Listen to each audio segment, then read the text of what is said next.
Bonjour, bienvenue en ce 16 mars. On se retrouve dans la magnifique église de Landrienne, Saint-Bernabé de Landrienne. Ça me fait chaud au cœur d'être ici, l'église où j'ai été ordonné avec Maurice Bédard le 22 août de l'été dernier. Le texte qu'on va entendre, c'est un texte qui va nous parler de liberté et qui va nous parler de transformation. Honneur et gloire à toi, Seigneur, Jésus, source d'amour, toi le chemin de vie, le roi de la paix, Jésus, Jésus, Jésus. Honneur et gloire à toi, Seigneur, Jésus, parole de vie. Lumière dans ma vie, la joie dans mon cœur, Jésus, Jésus, Jésus. Évangile de Jésus-Christ selon saint Jean. À l'occasion d'une fête juive, Jésus monta de Jérusalem. Or, à Jérusalem, près de la porte des brebis, il existe une piscine qu'on appelle en hébreu Betzata. Elle a 5 colonnades, sous lesquelles était couchée une foule de malades, aveugles, boiteux et impotents.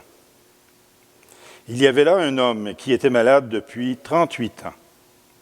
Jésus, le voyant couché là, et apprenant qu'il était dans cette situation depuis longtemps, lui dit « Veux-tu être guéri ?»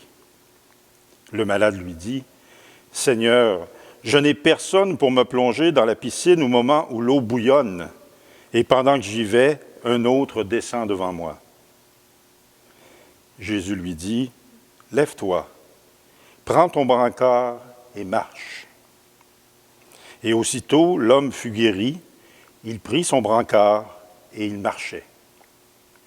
Or ce jour-là était un jour de sabbat. Les Juifs dirent donc à cet homme que Jésus avait remis sur pied, « C'est le sabbat.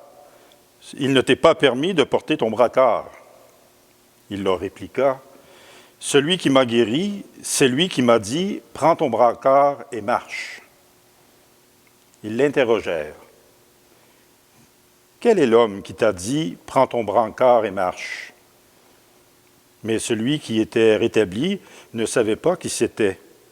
En effet, Jésus s'était éloigné, car il y avait foule à cet endroit. Plus tard, Jésus le retrouve dans le temple et lui dit, « Te voici guéri. Ne pêche plus. Il pourrait arriver quelque chose de pire. » L'homme partit annoncer aux Juifs que c'était Jésus qui l'avait guéri.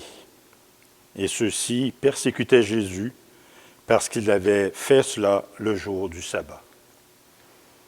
Acclamons la parole de Dieu. Honneur et gloire à toi, Seigneur, Jésus, parole de vie, toi lumière dans ma vie, la joie dans mon cœur, Jésus, Jésus, Jésus.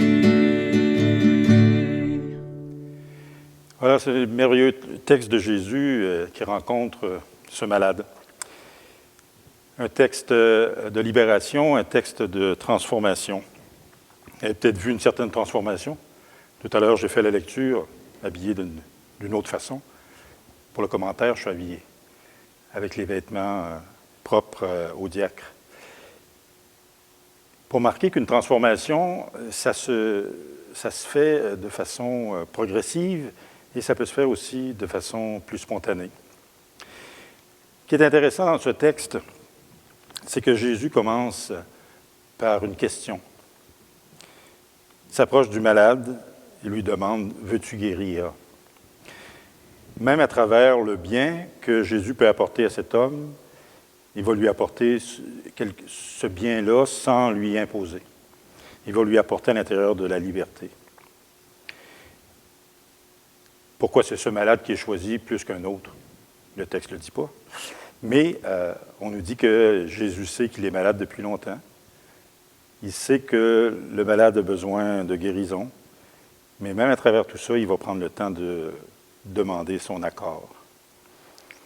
On sent très bien que ce que Jésus va faire pour lui, il le fait d'abord pour la personne.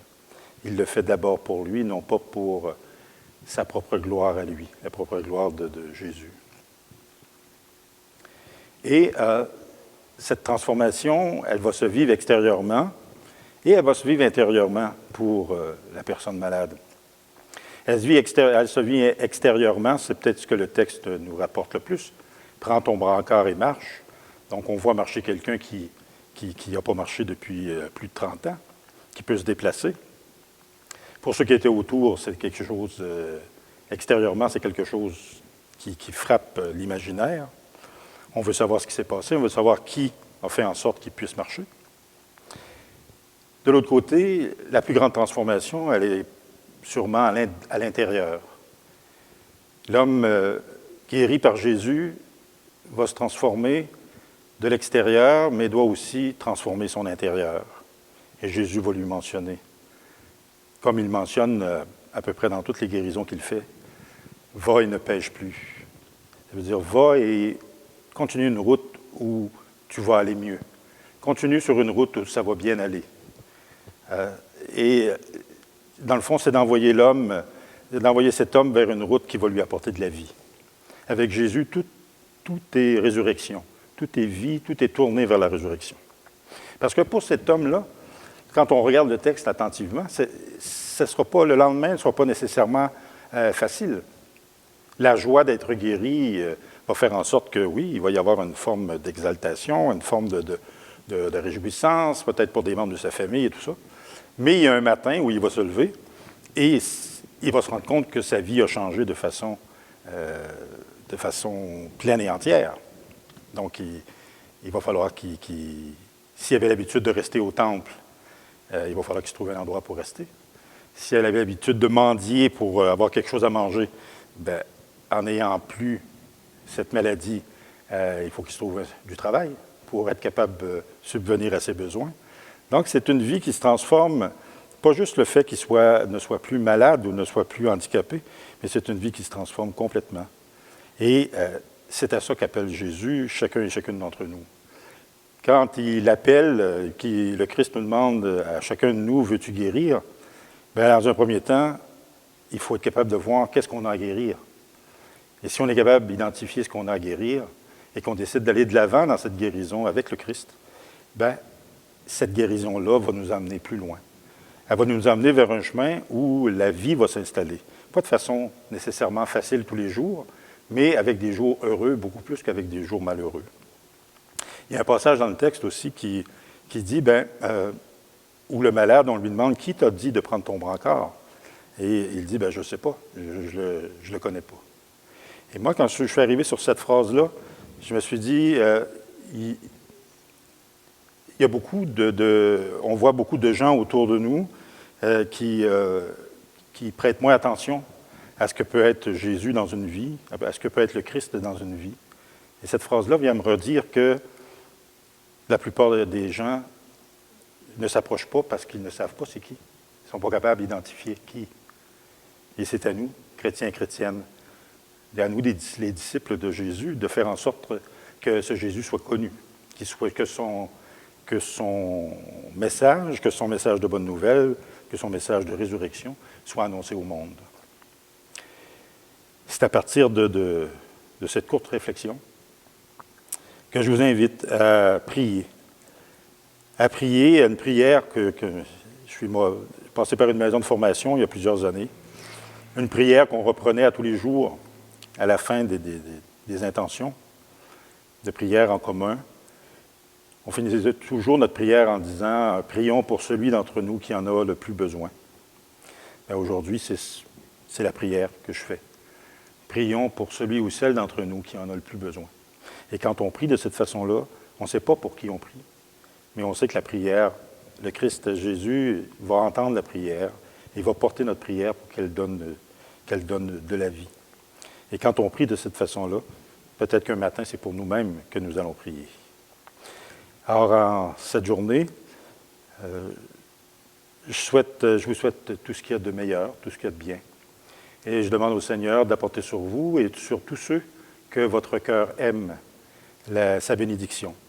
Au nom du Père, du Fils et du Saint-Esprit. Amen.